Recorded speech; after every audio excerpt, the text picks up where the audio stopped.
Loomer versus Magalli Meda. The United States-Venezuela policy debate, incentivized as Chevron's OFAC license, set to expire on May 27th, faced scrutiny amidst geopolitical tensions. Laura Loomer, a conservative commentator, defends Richard Grenell, Trump's envoy, who negotiated with Venezuela to secure an American 3Ds, arguing that maintaining Chevron's oil licenses is crucial to counter China's influence.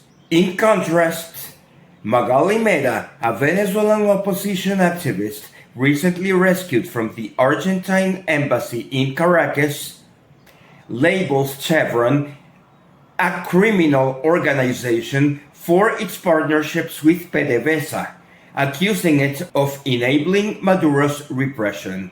Meda, aligning with Secretary of State Marco Rubio's hardline stance, demands increased sanctions and rejects dialogue, claiming to represent the 93% of voters who supported Maria Corina Machado in the 2023 primaries. We will examine the legal implications of Meda's claim under United States slander law, exploring courses of action for stakeholders and addressing the imbalance in social media narratives, where Meda's views dominate over Loomer's pro-dialogue perspective, silencing Venezuelans within the country who may favor Chevron's presence. Magalli Meda's claim that Chevron is a criminal organization meets several legal elements of slander: false statement, publication, defamatory nature, and potential damages. But the actual malice requirement and First Amendment protections make a lawsuit unlikely. Chevron, Grenell, and Venezuelans opposing Chevron's departure can counter Meda's narrative through public relations campaigns, media outreach, and grassroots advocacy, while balancing the discourse by amplifying in-country voices and pro-dialogue perspectives. Activists can denounce perceived slander through public statements, fact-checking, and cultural expression, avoiding litigation's public relations pitfalls. The silencing of Venezuelan voters within the country underscores the need for platforms that amplify local perspectives, ensuring a more equitable debate on United States-Venezuela policy. Trump's tolerance of Rubio-Grenell tensions reflects a strategic approach, but Meda's influence on Rubio could shift this balance, necessitating proactive engagement by pro-dialogue advocates to maintain a pragmatic course. Let's dive into a detailed, legally focused analysis of the situation involving Magalli Meda's claim that Chevron is a criminal organization, Laura Loomer's contrasting perspective, and the broader implications for stakeholders in the United States-Venezuela policy debate. We will elaborate on the legal elements of slander under United States law, explore potential courses of action for Richard Grenell, Chevron, and Venezuelans who oppose Chevron's departure, propose methods to balance the narrative between Meda's overstated views and Loomer's understated perspective, and suggest alternative ways for activists to denounce perceived slander without litigation. Additionally, we will address concerns about the silencing of Venezuelan voters within the country and clarify the nature of Trump's tolerance for internal administration tensions. Magalli Meda, a Venezuelan opposition activist, publicly labeled Chevron a criminal organization during a press conference in the United States in May 2025. This statement, made in the context of United States-Venezuela policy debates, accuses Chevron of complicity in the Maduro regime's repression through its partnerships with PDVSA. To determine whether this statement constitutes slander under United States law, we must examine the legal elements in depth, considering the nuances of defamation law as applied to a public figure like Chevron.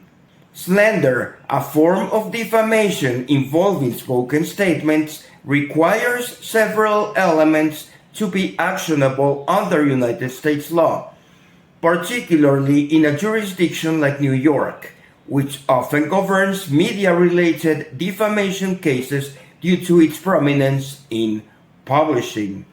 First, the statement must be objectively false and factual in nature, not a mere opinion. Meda's assertion that Chevron is a criminal organization implies that Chevron has engaged in illegal activities, such as corruption, money laundering, or directly aiding the Maduro regime's repression. For this to be false, Chevron would need to show it has not been convicted of or officially charged with such crimes in relation to its Venezuelan operations.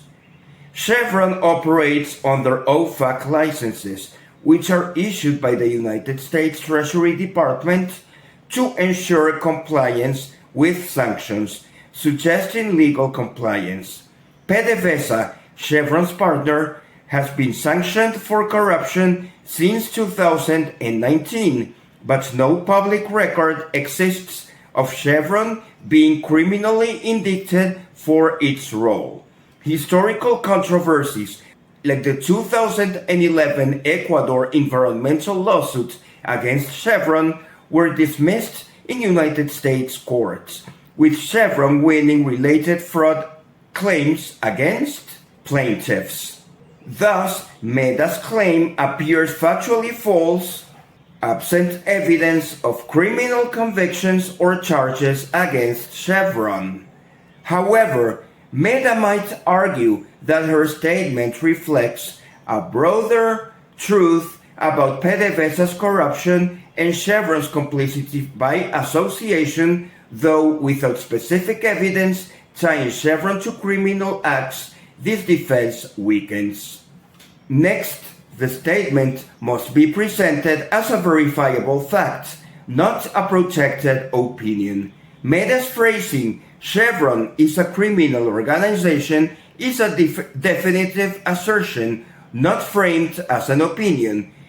In Milkovich versus Lorraine Journal Company in 1990, the United States Supreme Court ruled that statements implying verifiable facts, such as accusing someone of perjury, are not protected as opinions if they can be disproven.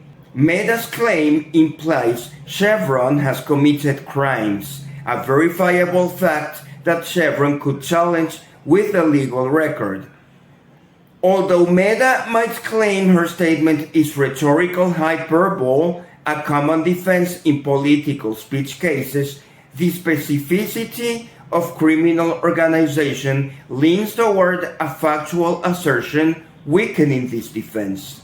This statement must also be communicated to a third party, not just the plaintiff. Meda made her statement in a well-publicized press conference in the United States, reported by outlets like Venezuela News and amplified on social media, such as X posts by opposition supporters.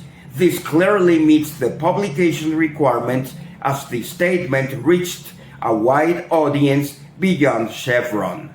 For public figures like Chevron, the plaintiff must prove the defendant acted with actual malice, either knowing the statement was false or with reckless disregard for its truth, per New York Times versus Sullivan in 1964.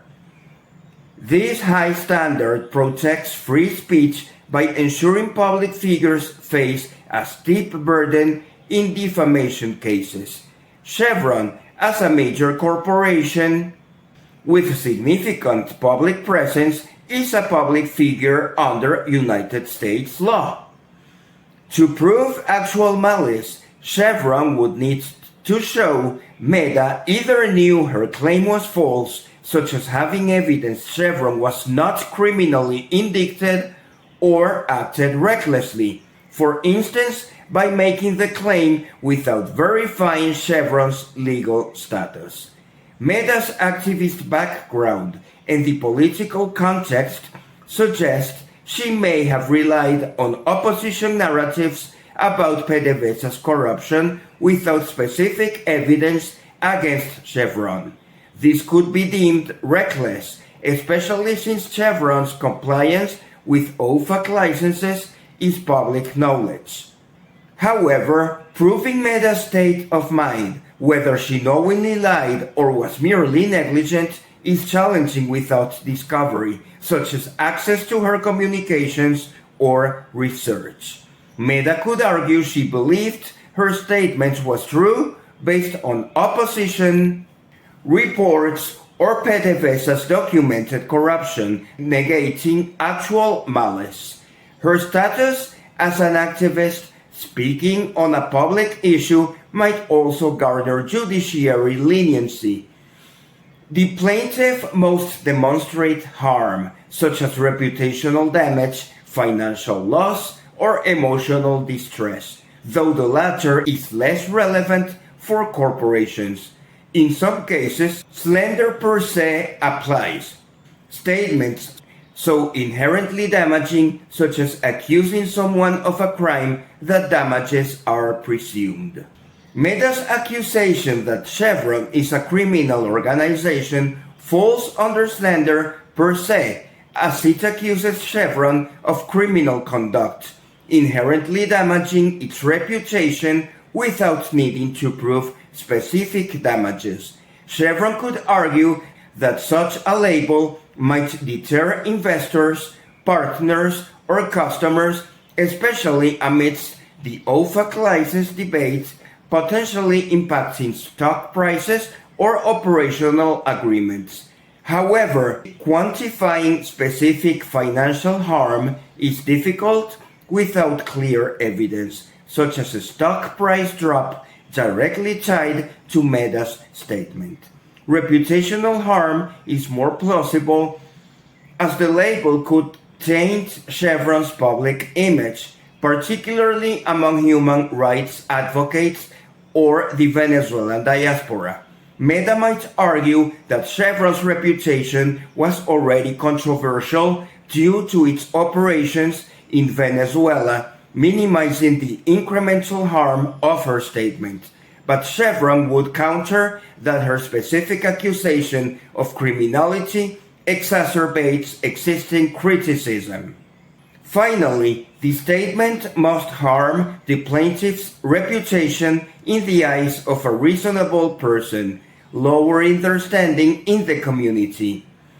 Labeling Chevron a criminal organization is inherently defamatory, as it accuses the company of illegal conduct, which would likely lower its standing among reasonable observers, per Dun and Bradstreet Incorporated versus Green Moss Builders Incorporated in 1985.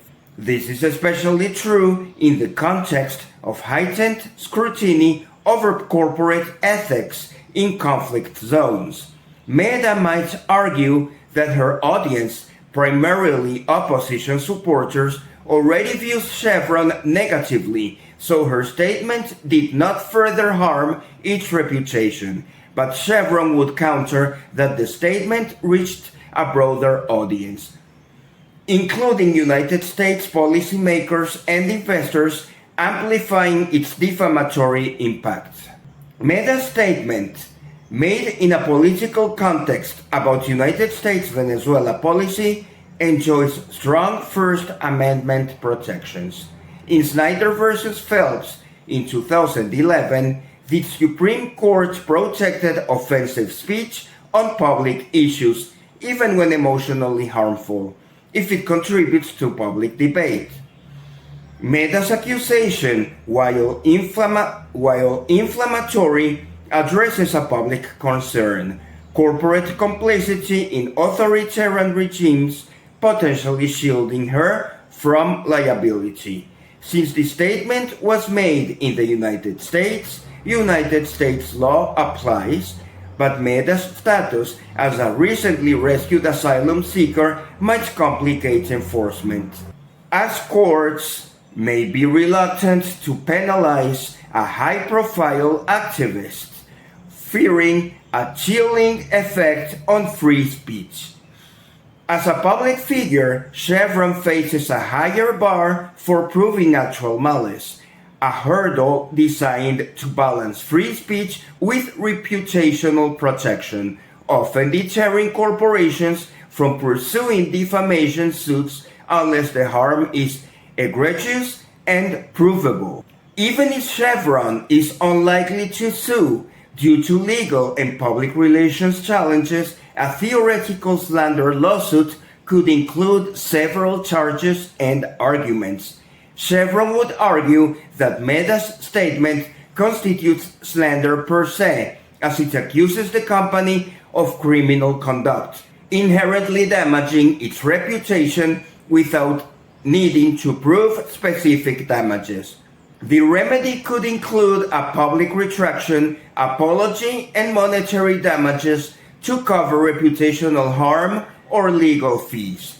Chevron could seek compensation for reputational harm, such as loss of investor confidence or strained business relationships, requiring evidence linking Meda's statement to tangible losses, which is challenging but possible if, for example, a partner withdrew from a deal citing her accusation. If Chevron proves actual malice, it could seek punitive damages to deter similar statements, requiring a showing that Meda acted with reckless or intentional disregard for the truth, potentially through evidence of her failure to verify Chevron's legal status. Chevron might also request an injunction to prevent Meda from repeating the statement, though courts are hesitant to grant such relief in defamation cases due to First Amendment concerns about prior restraint. Despite the theoretical grounds for a lawsuit, several factors make legal action unlikely. Proving actual malice is difficult, as Meda's belief in her statement's truth based on opposition narratives may negate intent. First Amendment protections for political speech further complicate Chevron's case. Suing Meda, a prominent opposition figure who recently escaped persecution, could portray Chevron as silencing dissent, alienating human rights advocates, the Venezuelan diaspora, and even United States policymakers. This backlash could outweigh any legal victory, especially amidst the OFAC license debate. While Chevron has defended its reputation in court, notably dismissing fraud claims to the 2011 Ecuador case, it typically targets larger entities or cases with clear financial stakes.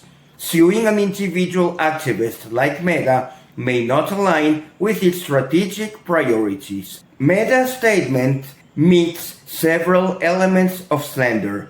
It's a false statement of fact, published widely, inherently defamatory, and potentially damaging under a slander per se framework.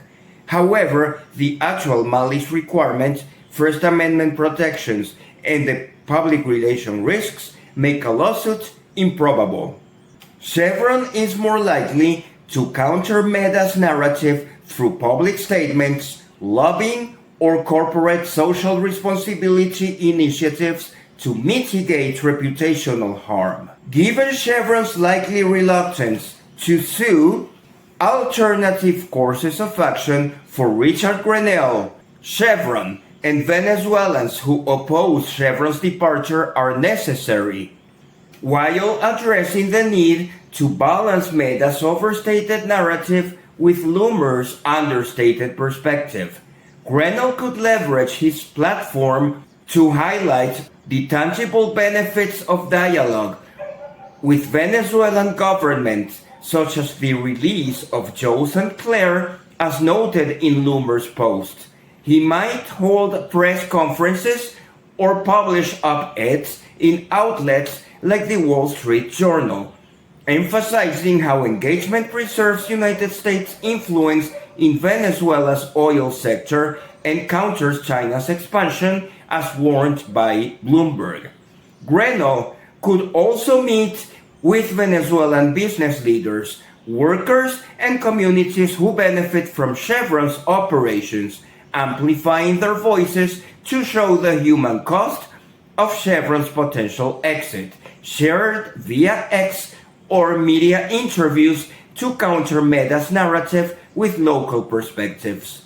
Additionally, Grenell might work with allies like Loomer to build a coalition of pro-dialogue voices, including United States policymakers, energy experts, and think tanks like the Atlantic Council, to advocate for a balanced approach that prioritizes United States strategic interests over ideological opposition. Chevron could launch a public relations campaign to refute Meda's claims, emphasizing its compliance with United States sanctions, economic contributions between $2.1 and $3.2 billion annually, and support for Venezuelan communities, such as jobs and infrastructure.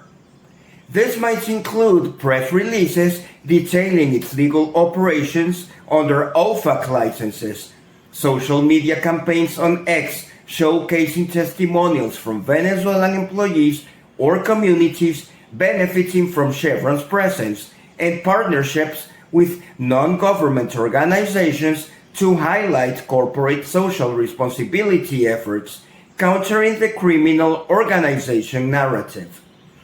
Chevron could also intensify lobbying efforts with the Treasury Department and Congress, advocating for a new OFAC license by May 27, 2025, as a strategic necessity to maintain United States influence and counter China, aligning with Loomer's perspective.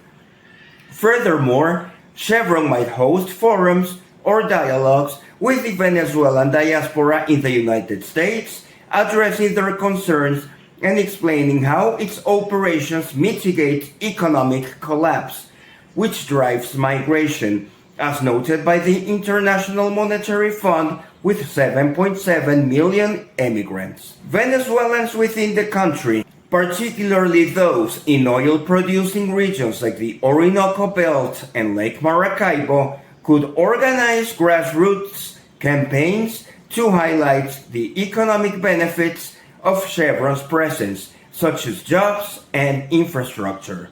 This might include petitions to the United States Embassy in Bogotá, urging the renewal of Chevron's license, and local media interviews on X posts. If safe, sharing personal stories of how Chevron's operations support livelihoods.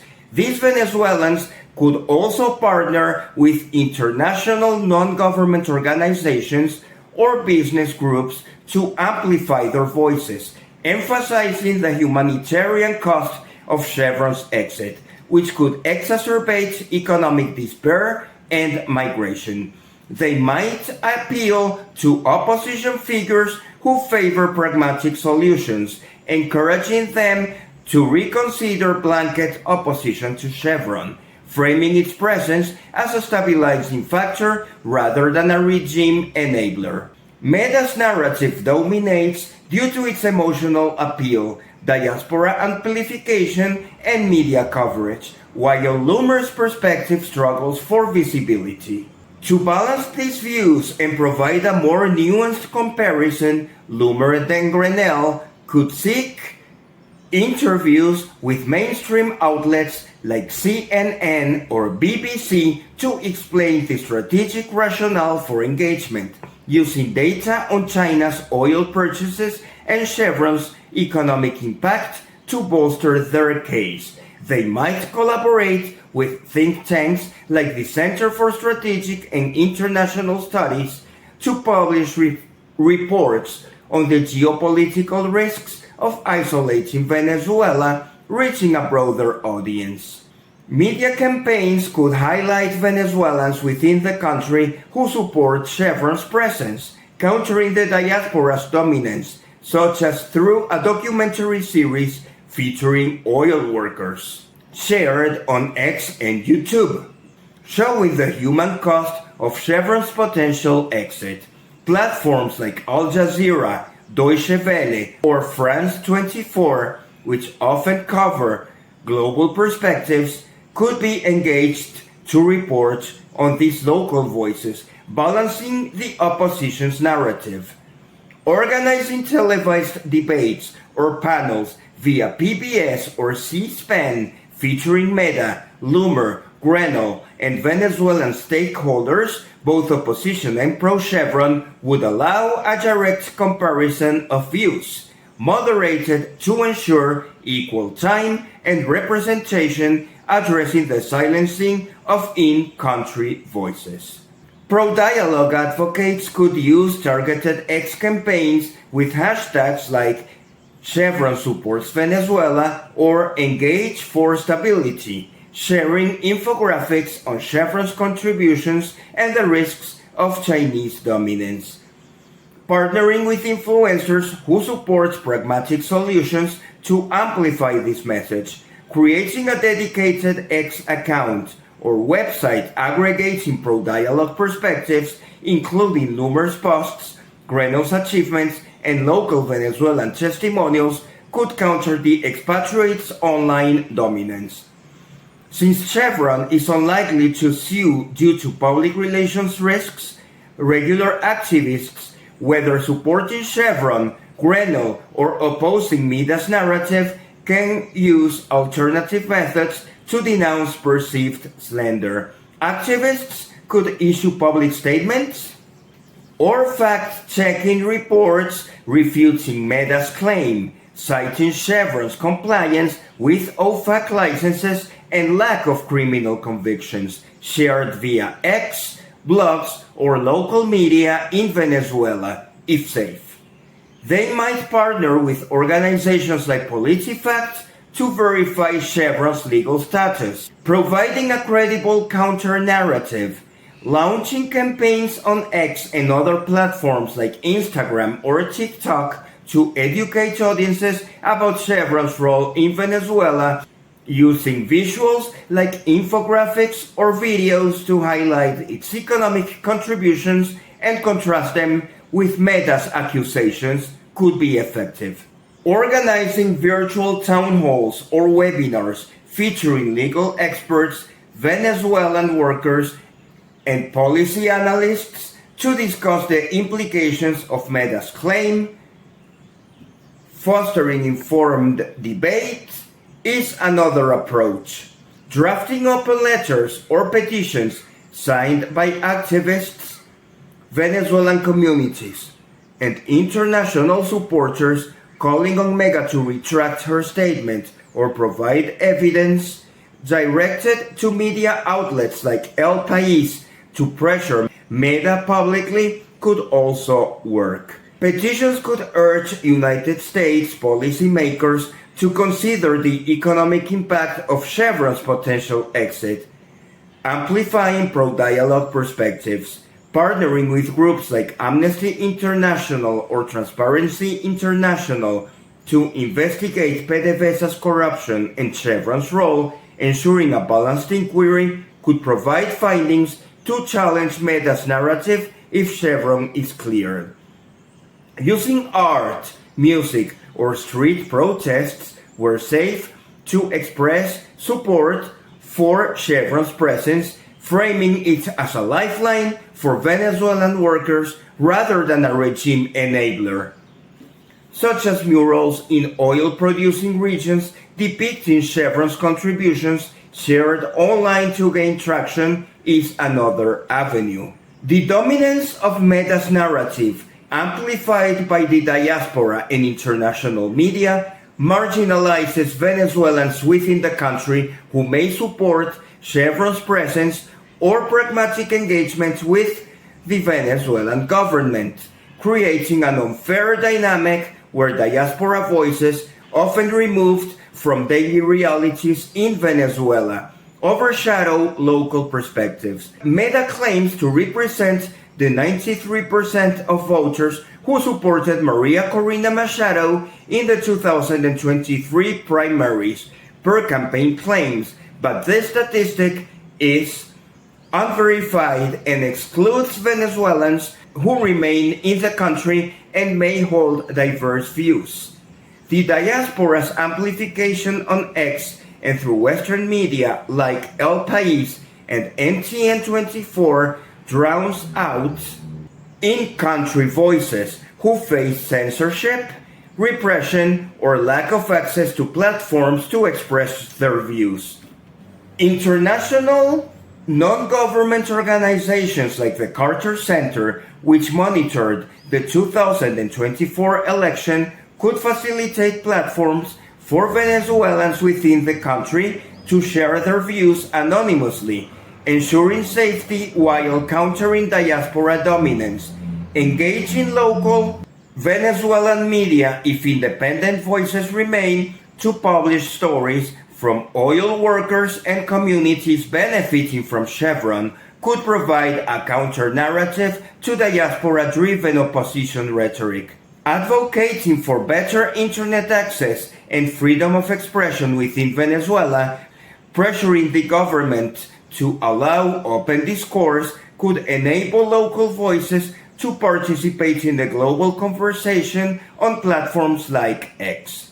The concern that Meda will convince Rubio, who in turn will convince Trump that Grenell supports criminals, refers to the internal dynamics of the Trump administration. Responsible Statecraft notes that Trump tolerates tensions between Rubio and Grenell as a deliberate strategy, encouraging rivalry among advisors to test diverse strategies, ensuring multiple perspectives are explored before committing to a policy. Rubio's hardline stance, aligned with Meda's, appeals to anti-socialist voters in Florida, while Grenell's pragmatic deals, such as the detainee releases, deliver tangible wins, appealing to supporters who value results over ideology. This competition allows Trump to maintain strategic ambiguity, keeping the Venezuelan government uncertain about United States intentions, which can yield concessions, as noted in Grenell's January 2025 achievement. Meda's alignment with Rubio, coupled with her dominant online narrative, could pressure Rubio to frame Grenell's engagement as support for criminals such as Venezuelan government or Chevron as a criminal organization. Rubio, as Secretary of State, might leverage this to push Trump toward a harder line, potentially sidelining Grenell's approach. However, Trump's tolerance suggests he values both perspectives, as seen in his continued support for Grenell, such as White House confirmation of Grenell's actions per Loomer's post.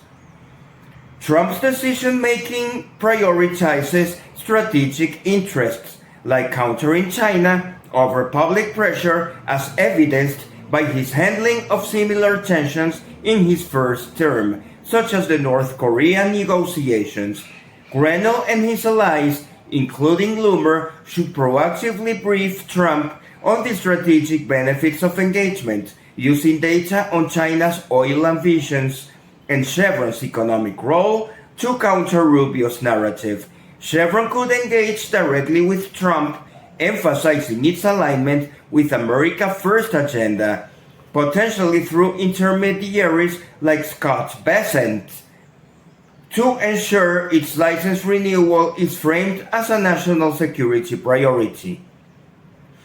Magalli Meda's claim that Chevron is a criminal organization meets several legal elements of slander: false statement, publication, defamatory nature, and potential damages, but the actual malice requirements and First Amendment protections make a lawsuit unlikely. Chevron, Grenell, and Venezuelans opposing Chevron's departure can counter Meda's narrative through public relations campaigns, media outreach, and grassroots advocacy, while balancing the discourse by amplifying in-country voices and pro-dialogue perspectives. Activists can denounce perceived slander through public statements, fact-checking, and cultural expression, avoiding litigation's public relations pitfalls. The silencing of Venezuelan voters within the country underscores the need for platforms that amplify local perspectives, ensuring a more equitable debate on United States-Venezuela policy. Trump's tolerance of Rubio-Grenell tensions reflect a strategic approach, but Meda's influence on Rubio could shift this balance, necessitating proactive engagement by pro-dialogue advocates to maintain a pragmatic course. Moving forward, fostering a balanced discourse will require sustained efforts to elevate underrepresented voices, particularly those within Venezuela who bear the direct consequences of policy decisions. By promoting dialogue that bridges ideological divides, stakeholders can better address the complex interplay of human rights, economic stability, and geopolitical stability in United States-Venezuela relations. Ultimately, a nuanced approach that values both justice and pragmatism will be essential to navigating this contentious landscape, ensuring that neither emotional appeals nor strategic interests drown out the diverse perspectives that shape Venezuela's future.